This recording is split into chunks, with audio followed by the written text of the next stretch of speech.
Okay, so match day 2 in the Jamaica Premier League ended earlier on Tuesday with 2 matches at the UWI-JFF Captain Horsburgh Centre of Excellence. SportsMax 2 had the live broadcast of both games with George Davis and Chris Taylor on commentary. And here they are now with a roundup.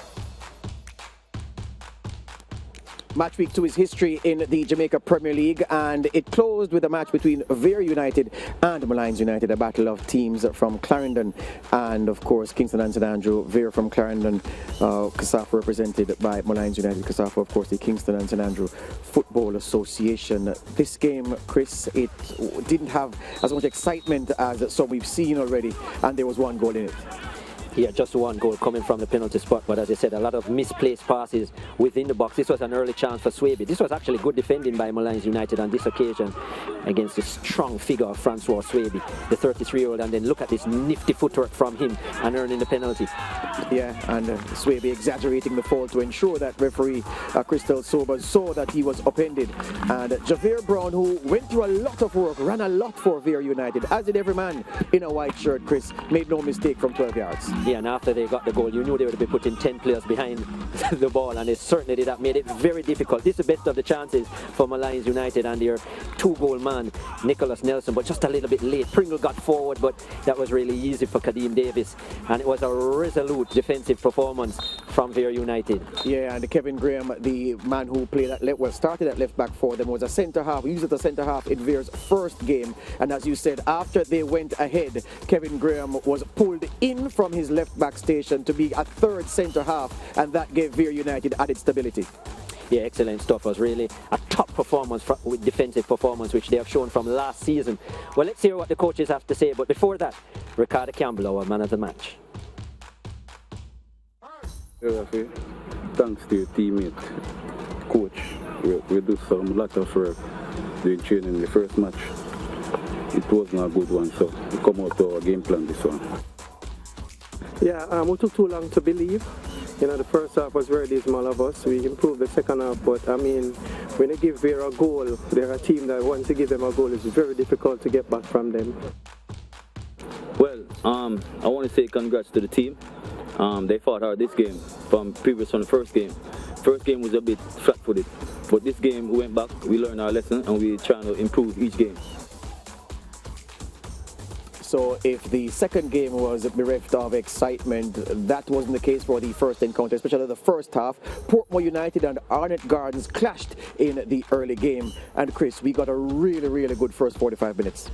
Well, Arnett Gardens defeated them 3-1 in 2021, and it would be a similar performance for Arnett Gardens in terms of gathering the 3 points. Portmore came forward at first, and Shea Smith with a lovely strike with the left boot really put the instep through that, and he received an excellent ball from DeMar Rose with the assist. We really have seen his quality since coming into the starting 11.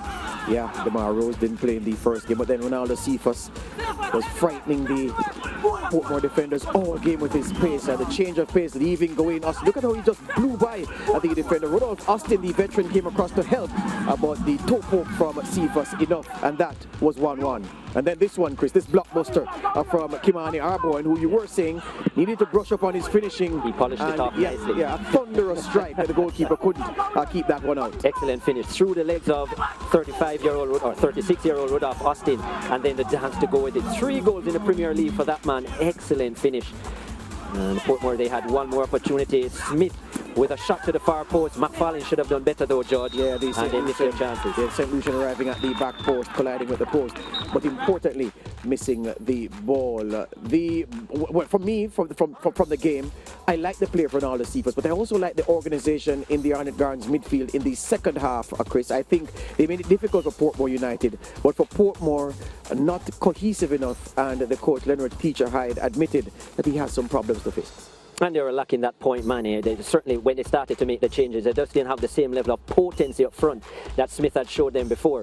And excellent performance in the end by the Junglists, as we would say. Let's hear from their coaching staffs as well. And of course, Gerald Neal, the man of the match. Well, the game was a very, very competitive game, you know, end-to-end action. But my team, well, obviously we came out victorious to steal a win. We were firm in defense, in midfield, and also in attack. So I guess we'll have to build from this for our next game. Yeah, disappointing result for us. we didn't play as how we planned. You know, in patches you see some glimpse of what we want, but I thought we gave up some easy goal today. Defensively we weren't. The transition from offense to defense was poor. Well, I think in the beginning of the match, they gave some trouble with the high press. It took us a few minutes to really get out of that one. I think after that, we got comfortable in the game in the first half and really were dominant. Just had to put more goals on the scoreboard. Which happened in the second half. We got the lead, and then I think we managed the game much better than what we did in the past. And I mean, I don't think we played that great football towards the second half, but at the end of the day, it's the 3 points that really matter, so we got those. So Arnett Gardens win and a loss from their 2 games to date. So Humberland started the match week 2-2. The draw with Tivoli Gardens. Then Mount Pleasant beat Harbourview 1-0, a late strike. Then 6 goals on Monday. Waterhouse beating Cavalier 3-0, and then Dunbeholden overturning Mobile United 3-0. And we got 4 goals today. 3 in the Arnett Gardens Portmore game, 2 for the Junglists, and of course Vere United sneaking past Molynes United 1-0. The table only 1 pointless team in the league so far. Montego Bay United at the bottom. Yes, struggling, as I say, 3 teams joint top in Mount Pleasant, Waterhouse and Dunbeholden. Do remember that the top 6 will go through to the playoffs. Well, the top 2 will go straight to semi-finals, and then 3 to 6 in the playoffs. Impressive stuff thus far. Yeah, far too early to read trends from the table at this point, but it's always good for the teams to see big points beside their name. That's all she wrote for match week 2. Match week 3 comes up in a week's time. Yeah, so Arnett Gardens getting a result today against the Portmore United. Portmore United would be hugely disappointed with their failure to, well, even get a point, because they drew their opening game. But Arnett, who did so badly last year, would be happy that after 2 games they've come up with a victory, and hopefully for them they can set themselves up for a good season. Yeah, and Arnett and Vere, because both of them in their first matches, both of them lost that first match, and now they secured wins in this second match. So I'm hoping that, you know, they can use this win as momentum to get them through the next upcoming games.